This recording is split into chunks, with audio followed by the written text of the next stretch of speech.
आप सुन रहे हैं विविध भारती गीतों भरी कहानी। आइए सुनते हैं गोपाल वर्मा की लिखी ये गीतों भरी कहानी तेरी मेरी कहानी। वाचन स्वर गोपाल वर्मा का। एक प्यार का नगमा है, मौजों की रवानी है, जिंदगी और कुछ भी नहीं, तेरी मेरी कहानी है। एक प्यार का नगमा है। रोज की तरह आज भी 6:30 बजे ही नींद खुल गई थी। माटी में पानी पड़ने की सौंधी सी खुशबू मन को भिगो गई थी। खिड़की से झांका तो देखा सुबह से ही बादल छाए थे। अच्छा लगा, चलो गर्मी से थोड़ी राहत तो मिलेगी। बिस्तर पर करवट बदल ही रही थी कि अम्मा की हल्की सी आह की आवाज ने चौंका दिया। तेजी से उठकर खिड़की से झांका तो देखा अम्मा आंगन में जमीन से उठने की कोशिश कर रही थीं, यानी किसी वजह से गिर गई होंगी। मैं तेजी से नीचे भागी। अम्मा, क्या हुआ? जब तक मैं पहुंचती अम्मा उठकर रसोई की तरफ जा रही थी। अरे कुछ नहीं हुआ बिटिया, पानी बरसा है ना तो फिसलन हो गई थी। ठीक से चला करो अम्मा, कुछ हो गया तो। ऐसे कुछ नहीं होता सरता बिटिया, तुम्हारी अम्मा अभी भी मजबूत हैं। मैं देख रही थी अम्मा रसोई के कामों में जुट गई थी। अम्मा को यूं अनवरत काम करते देख कभी कभी तो लगता कि संसार में अम्मा जैसी कोई और होंगी ही नहीं। तू कितनी अच्छी है, तू कितनी भोली है, प्यारी प्यारी है। ओ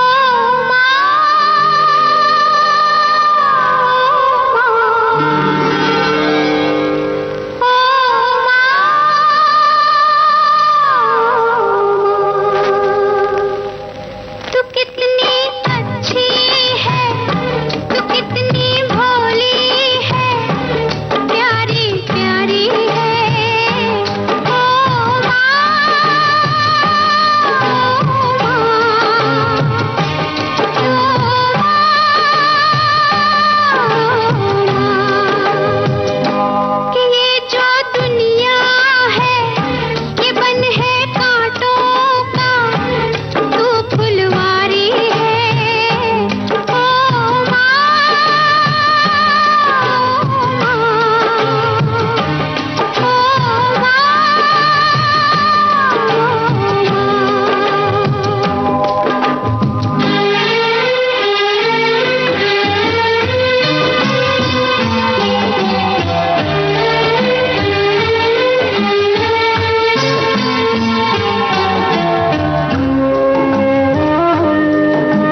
सच में मैंने हर हालत में अम्मा को बहुत ही मजबूत पाया।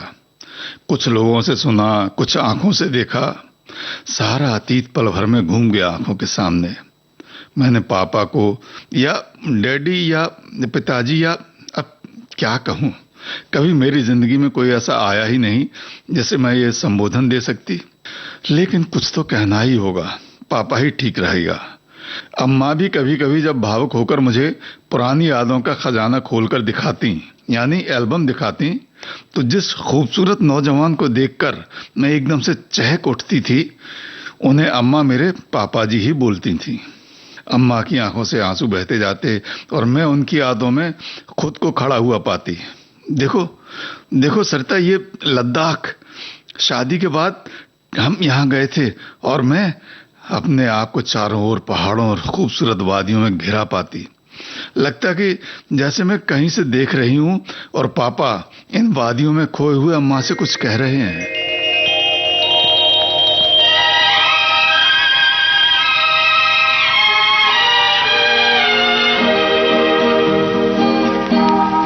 ये वादियाँ, ये फिजाएं बुला रही है तुम्हें। ये वादियाँ, ये फिजाएं बुला रही है तुम्हें। खामोशियों की सदाएं बुला रही है तुम्हें। ये वादियाँ, ये फिजाएं बुला रही है तुम्हें।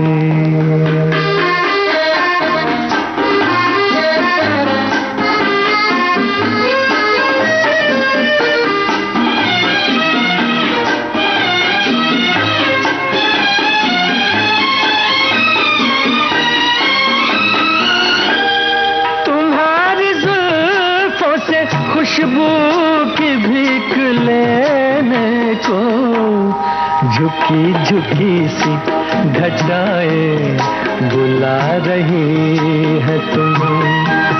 खामोशियों की सदाएं बुला रही है तुम्हें। ये वादियाँ, ये फिजाएं बुला रही है तुम्हें।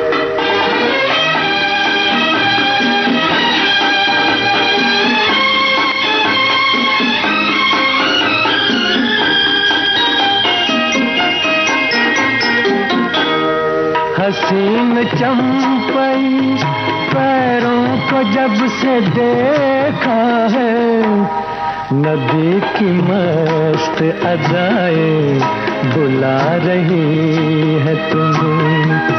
खामोशियों की सदाएं बुला रही है तुम्हें। ये वादियाँ, ये फिजाएं बुला रही है तुम्हें।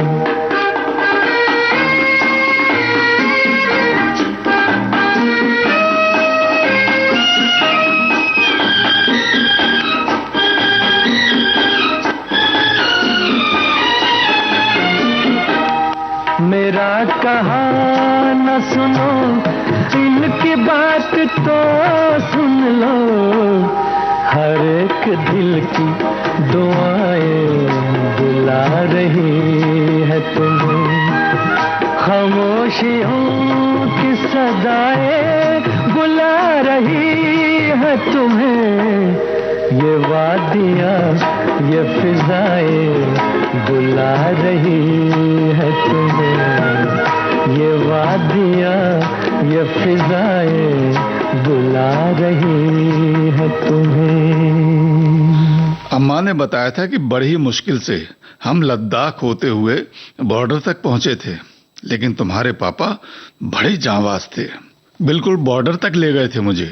तुम्हारे पापा का तो मन बहुत था फौज में जाने का, एग्जाम वगैरह भी दिए। बताते थे कि एयरफोर्स में ग्राउंड ड्यूटी ऑफिसर के लिए पूरे 5 दिन देहरादून में रहकर हर तरह के टेस्ट में पास हुए थे। फिजिकल टेस्ट में तो उनसे अच्छा कोई और था भी नहीं। 2 ही पोस्ट थी और 40 लड़कों में से अंत तक तुम्हारे पापा और एक और कोई पहुंचे हुए थे। दोनों 1 नंबर और 2 नंबर तक पहुंचे थे। पापा एमकॉम किए थे और वो दूसरे थे वो एमफिल। उनसे नीचे 2 लड़के और थे। 1 महीने बाद जब रिजल्ट आया तो दूसरे सेलेक्ट हुए। तुम्हारे पापा जी को बुरा तो लगा, लेकिन उन्होंने हार नहीं मानी। सब इंस्पेक्टर के लिए एग्जाम दिया और फिर उनका सिलेक्शन हो गया। शायद उन्होंने यही सोचा होगा कि सरहदों की रक्षा न सही, देश के भीतर हम तुम जैसों की रक्षा करने का मौका तो मिलेगा।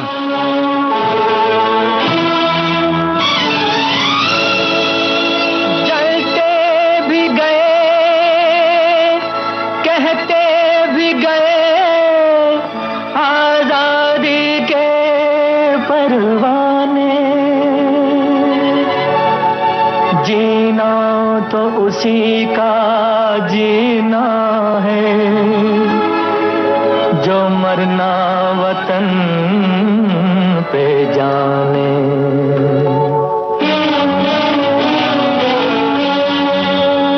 ऐ वतन हमको तेरी कसम, तेरी राहों में जहाँ तक लुटा जाएंगे। फूल क्या चीज है तेरे कदमों पे हम भेंट अपने सरों की चढ़ा जाएंगे। ऐ वतन हमको तेरी कसम, तेरी राहों में जहाँ तक लुटा जाएंगे। ऐ वतन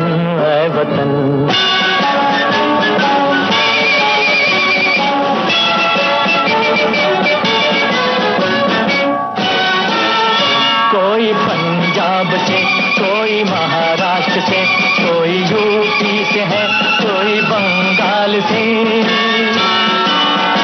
कोई पंजाब से, कोई महाराष्ट्र से, कोई यूपी से है, कोई बंगाल से। तेरी पूजा की थाली में लाए हैं हम, तेरी पूजा की थाली में लाए हैं हम। फूल हर रंग के आज हर डाल से, फूल हर रंग के आज हर डाल से। नाम कुछ भी सही पर लगन एक है, जोत से जोत दिल की जगा जाएंगे। ऐ वतन हमको तेरी कसम, तेरी राहों में जहाँ तक लुटा जाएंगे। ऐ वतन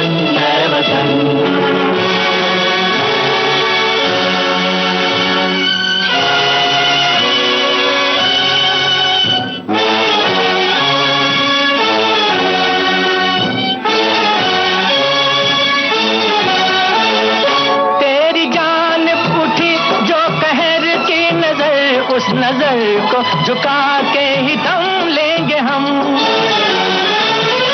तेरी जान उठी जो कहर की नजर, उस नजर को झुका के ही दम लेंगे हम।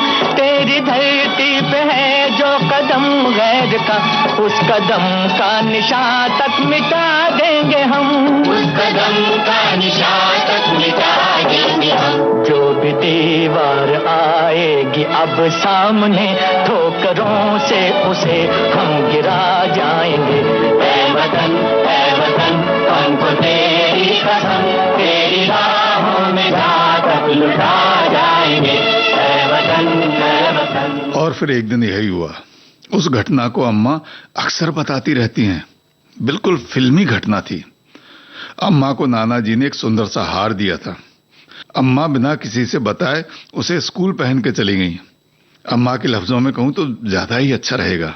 बोली, सरता बिटिया, मैं हार स्कूल तो पहन गई, वहां मेरी सहेलियों ने बड़ी तारीफ भी की, लेकिन उनकी तारीफ के पीछे से जो जलन का धुआं सा उठ रहा था, मुझे उसमें बड़ा मजा आ रहा था। लेकिन हाँ, मेरी जो सबसे अच्छी सहेली थी, जिन्हें तुम ईभा मौसी बोलती हो, उन्होंने दिल से तारीफ भी की और मेरे दुपट्टे से हार को ढकते हुए बोली थी कि जितना सुंदर है उतना ही महंगा होगा, ऐसे पहनकर नहीं आना था। मैं तो किसी से डरती नहीं थी। स्पोर्ट्स गर्ल जो ठहरी 11th में पढ़ती थी, किसी ने भांप लिया होगा। जब स्कूल से लौट रही थी, एक शोधा कहीं से अचानक मेरे ऊपर झपट्टा मारकर हार छीनकर भागा।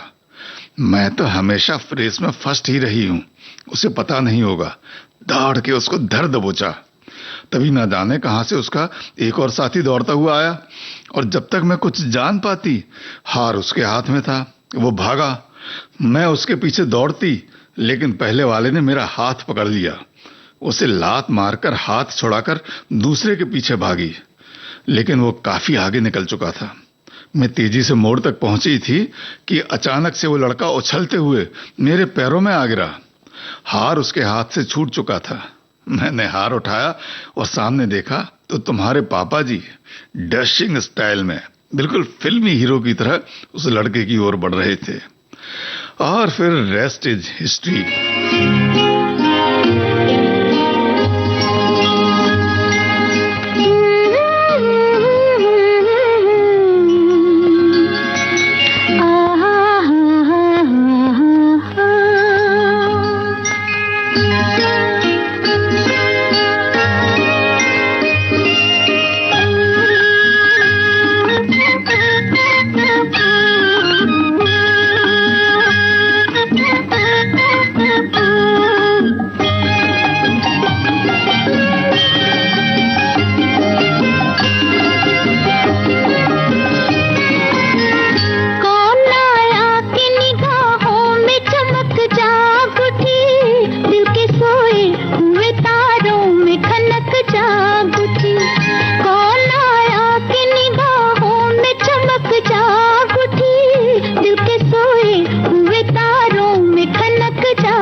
पहली मुलाकात के बाद तो इंस्पेक्टर उत्तम यानी तुम्हारे पापा जी को मैं ना जाने क्यों इतनी भा गई कि उन्होंने जुगाड़ लगा के तुम्हारे नाना जी को पटा लिया। वो खुद भी बड़े दबंग थे और शायद मेरी दबंगई जो वो देख चुके थे उन्हें बहुत पसंद आ गई होगी। अम्मा की आंखों में बड़ी शरारत भरी चमक आ जाती थी जब वो ये कहती थी। मैं थी भी बड़ी खूबसूरत, बचपन से ही सबकी चहेती थी, तो कुछ नक चढ़ी भी हो गई थी। थोड़ी बड़ी हुई तो गली मोहल्ले से लेकर स्कूल तक मेरी चर्चा होने लगी। आहें भरते थे लोग, लेकिन 2-3 लड़के जब पिट गए तो किसी की हिम्मत नहीं होती थी कुछ करने की। स्कूल में तो जब लड़कों की दाल नहीं गली तो उन्होंने मुझे सरफरी कहना शुरू कर दिया था।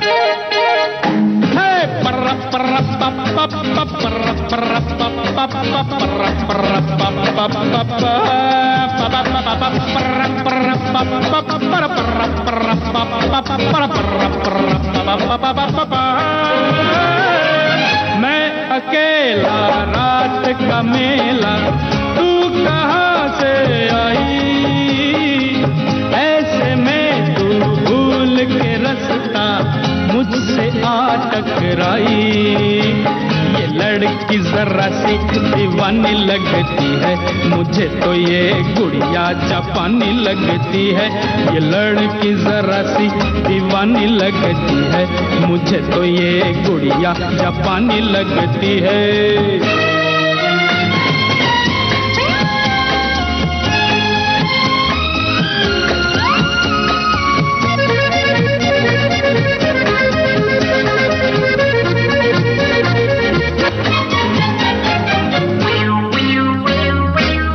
नाजुक है ये गलती से, इसे कोई छू ले तो ये टूट जाए।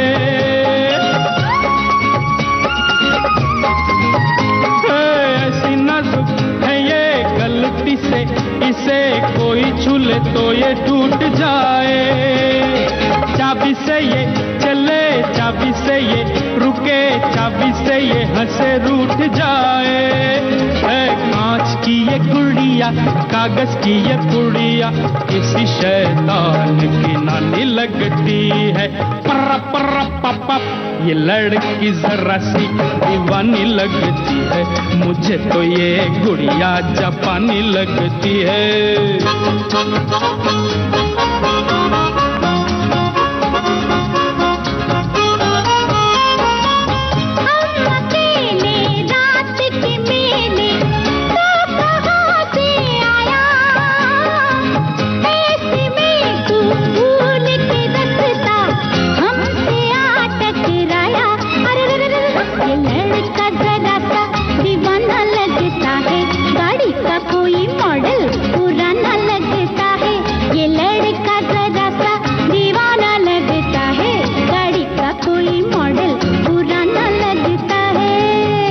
नाना जी ने जब देखा उत्तम अच्छा लड़का है, घर परिवार अच्छा है, सब इंस्पेक्टर है, तो शादी करा दी।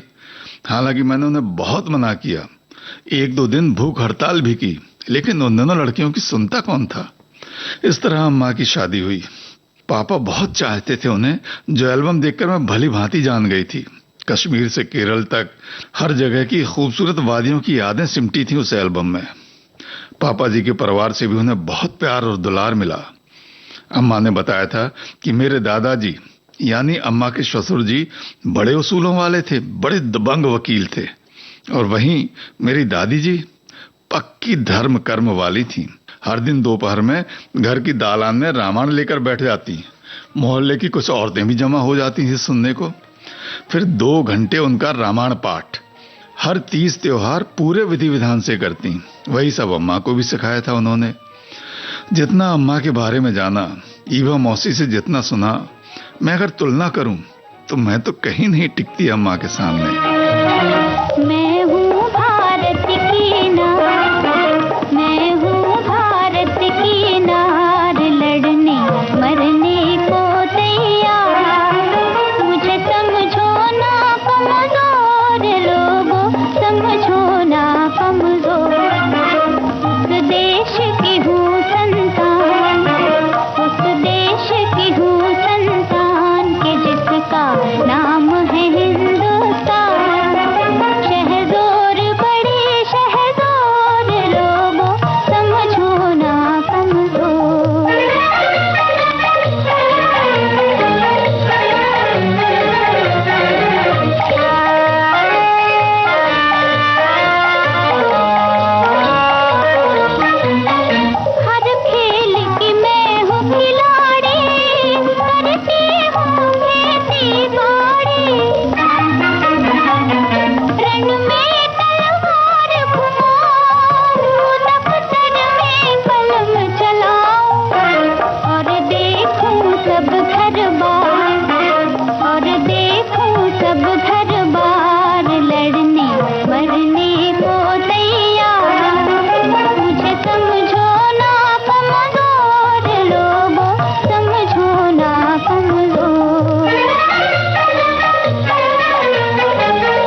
अब ना दादाजी हैं ना ही दादी जी। 3 साल पहले दादी जी भी कुछ दिन बीमार रहकर दादाजी के पास चली गईं। घर बिखर सा गया था, लेकिन दादाजी और दादी ने बड़ी हिम्मत से अम्मा को संभाला। मेरा जन्म हुआ। दादाजी ने अम्मा की दूसरी शादी के लिए मेरे नाना जी के साथ मिलकर बात चलाई, लेकिन अम्मा के मन में पापा जी के प्यार ने इस कदर घर कर लिया था कि उनकी आखिरी निशानी यानी मुझे ही अम्मा ने अपनी जिंदगी बना लिया, अपने जीने का मकसद चुन लिया। शायद उन्हें लगा होगा कि दूसरी शादी से कहीं मेरी जिंदगी उपेक्षित ना हो जाए। दादाजी के जाने के बाद जब घर में आर्थिक तंगी होने लगी तो अम्मा ने आसपास के कुछ बच्चों की ट्यूशन लेनी शुरू कर दी थी। कुछ पैसे आ जाते थे, कुछ पेंशन वगैरह आती थी, तो अम्मा ने मेरी जिंदगी में कहीं कोई कमी नहीं आने दी।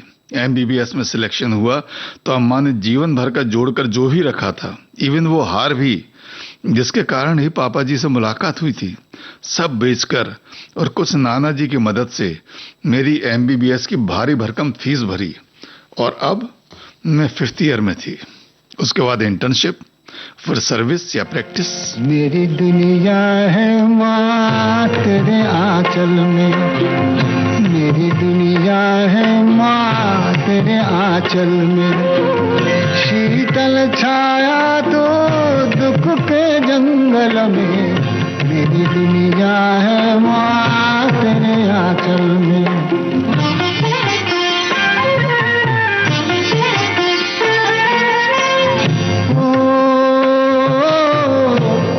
राहों के दिए तेरी दो अखियाँ, तेरी दो अखियाँ।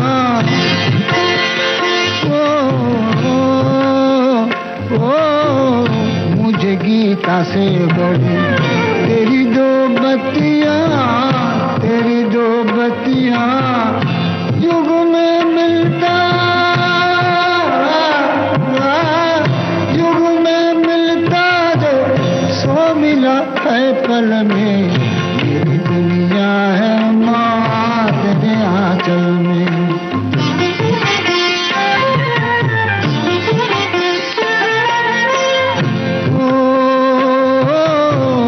मैंने आंसू भी दिए पर तू रोई ना, पर तू रोई ना।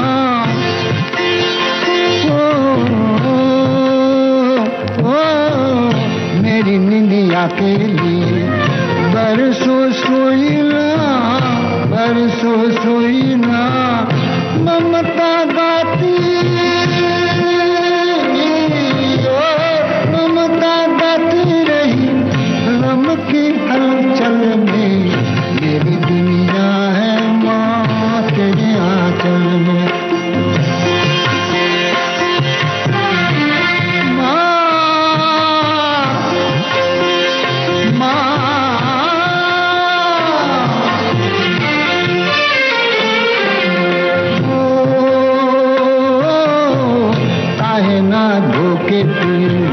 ये चरण तेरे माँ, ये चरण तेरे माँ।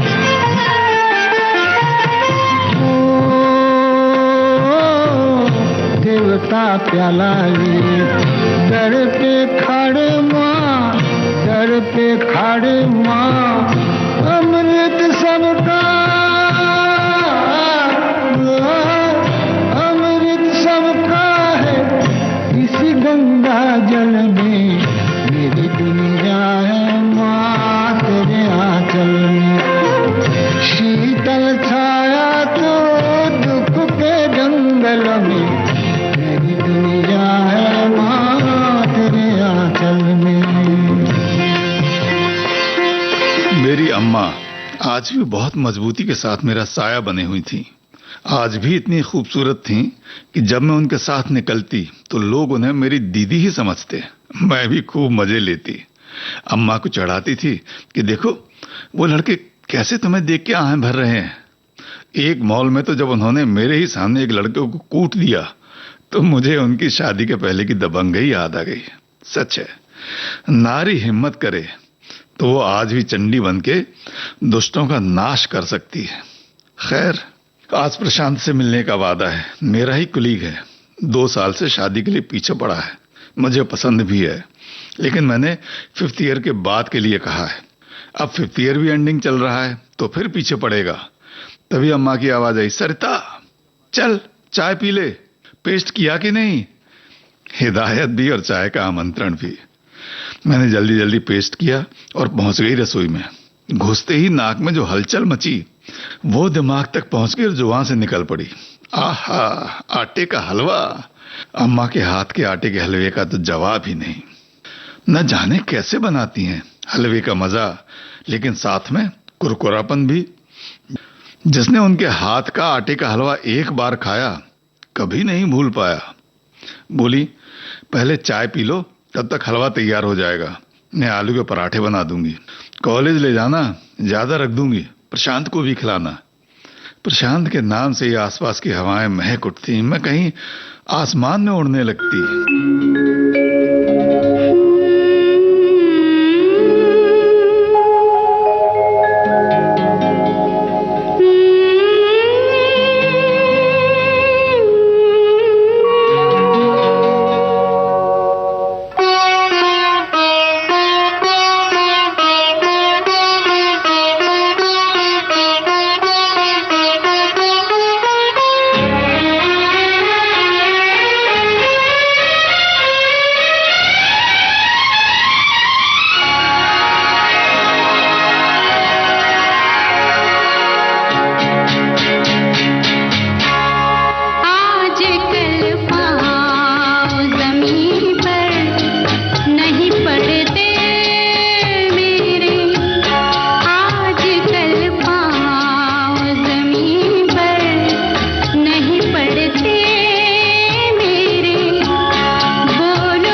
प्रशांत बहुत पसंद है।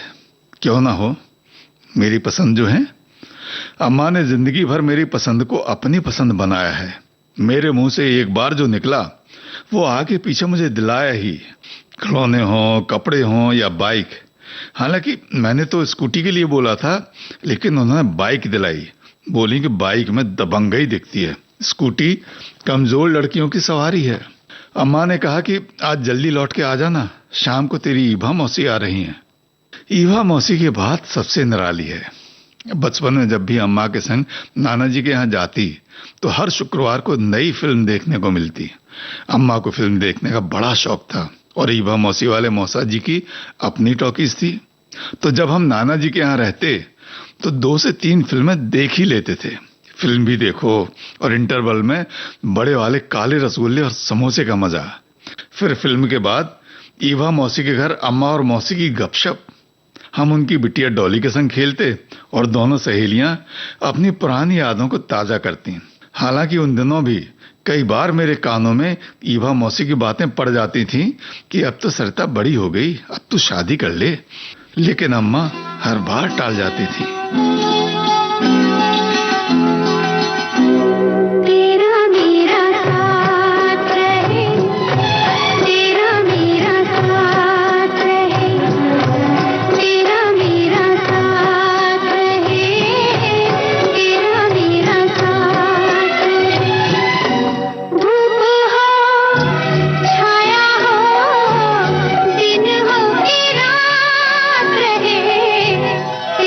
मेरा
तैयार होकर कॉलेज पहुंची।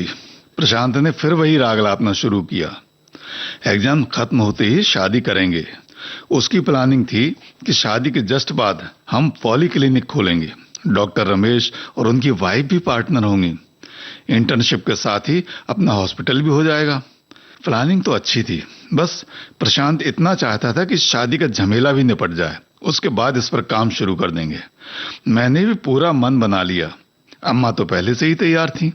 मैं खुशी खुशी घर जा पहुंची। ईबा मौसी की आवाज तो दरवाजे से बाहर तक आ रही थी। मैंने सोचा कि दबे पांव जाकर ईबा मौसी की आंखें बंद कर दूंगी। मैं दबे पांव अंदर पहुंची ही थी कि ईबा मौसी की बातें कानों में पड़ी। वो अम्मा से कह रही थी, देख सविता, कल विजय आएगा तुमसे मिलने। सालों से इंतजार कर रहा है तुम्हारा। मेरे तो पैरों तले से जैसे किसी ने जमीन ही खींच ली। कोई है जो अम्मा का सालों से इंतजार कर रहा है। तभी ईबा मौसी की आवाज सुनाई दी, देखो पिछली बार तुमने मना कर दिया था, लेकिन इस बार ऐसा मत करना। अगर वो कुछ कहे तो इनकार मत करना। मुझे तो जैसे काटो तो खून नहीं। कहां मैं अपनी शादी के ख्वाबों में डूबी थी और कहां ये। यानी अम्मा की भी कोई कहानी है। किसी से अम्मा पहले भी कहीं मिल चुकी हैं। जिंदगी कैसी है पहेली हाय,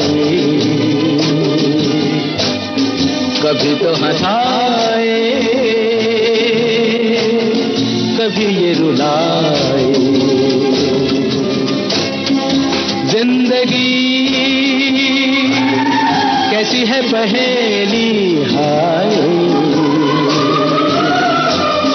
कभी तो हंसाए कभी ये रुलाए।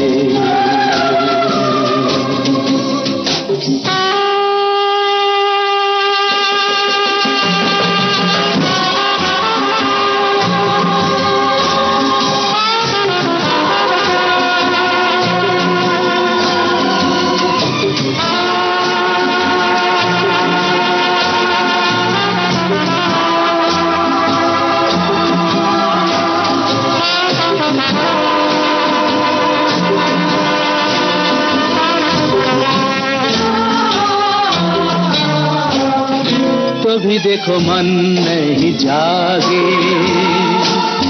पीछे पीछे सपनों के भागे। तो भी देखो मन नहीं जागे, पीछे पीछे सपनों के भागे। एक दिन सपनों का राही चला जाए सपनों से आगे कहां। जिंदगी कैसी है पहेली हाय, कभी तो हंसाए कभी ये रुलाए।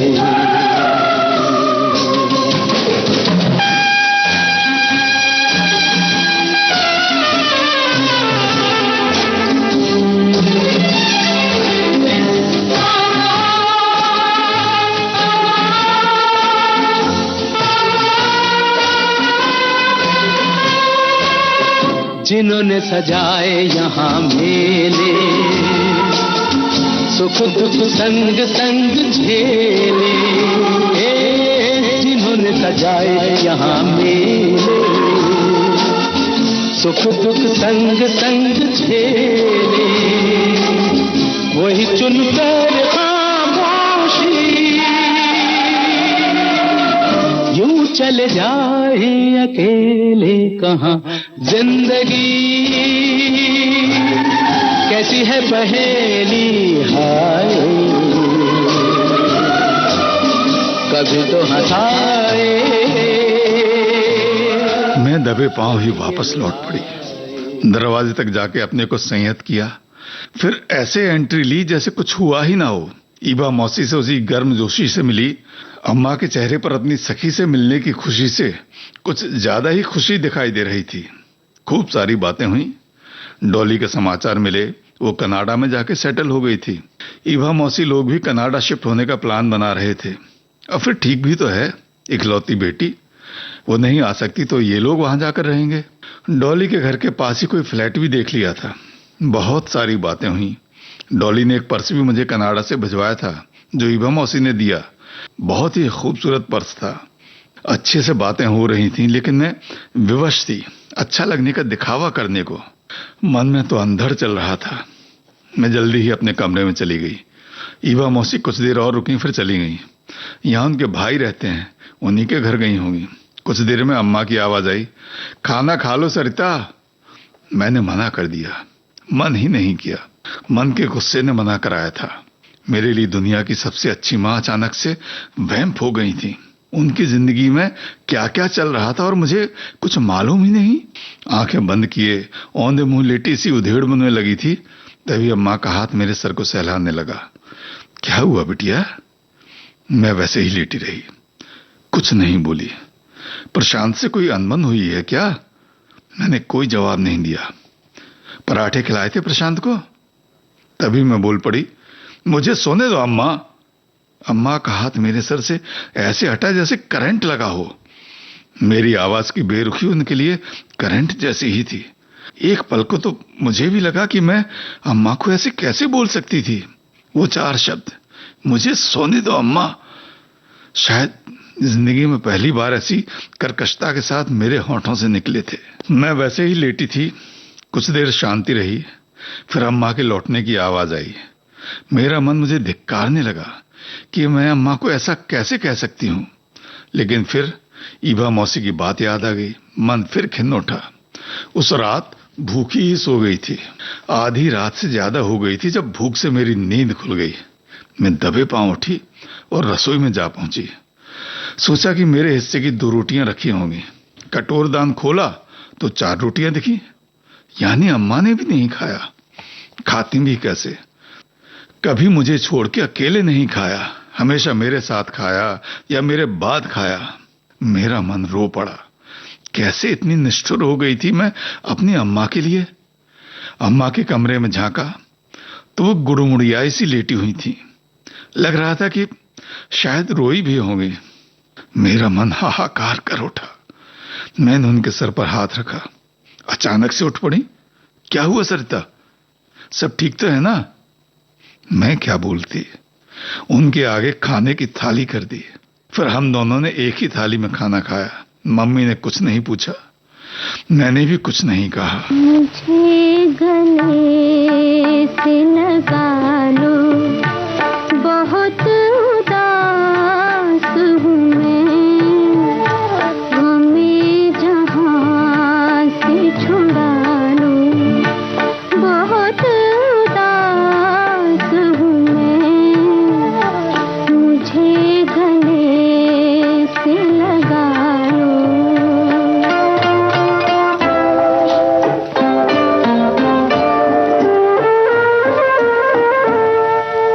नजर में तीर से चुभते हैं अब नजारों से, मैं थक गई हूँ सभी टूटते सहारों से, अब और बोझ न डालो, बहुत उदास हूँ मैं, मुझे गले से लगा लो।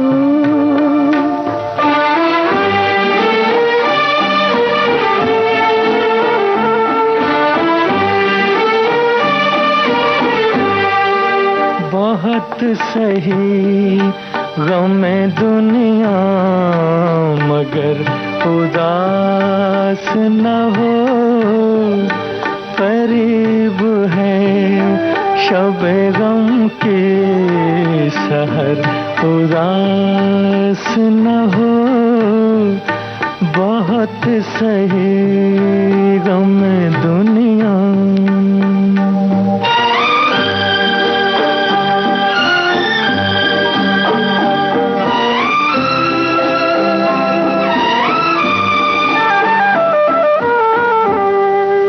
सितम के हाथ की तलवार टूट जाएगी, ये ऊंच नीच की दीवार टूट जाएगी। तुझे कसम है मेरी हम सफर उदास न हो, बहुत सही गम दुनिया। न जाने कब ये तरीका ये तार बदलेगा, सितम का गम का मुसीबत का दौर बदलेगा। मुझे जहाँ से उठा लो, बहुत उदास हूँ मैं, बहुत सही गम दुनिया। तेरी मेरी कहानी। अभी आप सुन रहे थे गोपाल वर्मा की लिखी ये गीतों भरी कहानी। वाचन स्वर गोपाल वर्मा का था। आज आप सुन रहे थे इसका पहला भाग। इसका दूसरा भाग आपको सुनवाएंगे अगले हफ्ते। चलने से पहले आपको बता दें, विविध भारती की ओर से इस कार्यक्रम के प्रस्तुतकर्ता रमेश गोखले।